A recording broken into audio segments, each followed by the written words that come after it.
कोण बघायला प्रवास केला? आज मनापासून आनंद होतोय की आपले पालकमंत्री प्रतापरावजी सरनाईक जे आहेत त्यांनी आवर्जून आपल्या धाराशिवला 25 नवीन गाड्या दिलेल्या आहेत MSRTCच्या एसटीच्या, आणि त्यापैकी 10 गाड्या आहेत त्या तुळजापूर आगारात गेल्यात. आता आम्ही पूजन केलं आणि या गाडीमध्ये थोडं अंतर आम्ही प्रवास केला.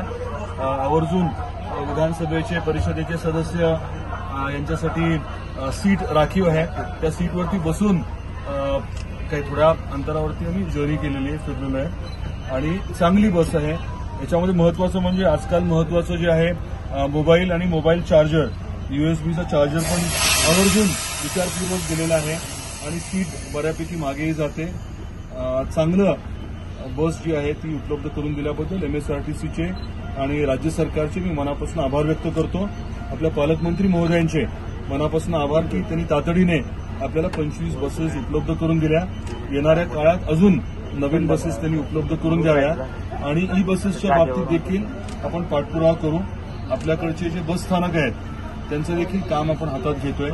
धाराशिवचं काही प्रमाणात काम चालू आहे, परंतु त्या पूर्ण जो भाग आहे 10-15 एकरचा जिथे आपला आत्ताचा आगार आहे त्याचं पूर्ण आपण विकासाचा आराखडा तयार करतोय आणि एकदम चांगली अशी वास्तू धाराशिव शहराला शोभेल अशी आणि अजून आपल्या वैभवामध्ये वाढ करेल अशी वास्तू आपण तिथे उभं करतोय.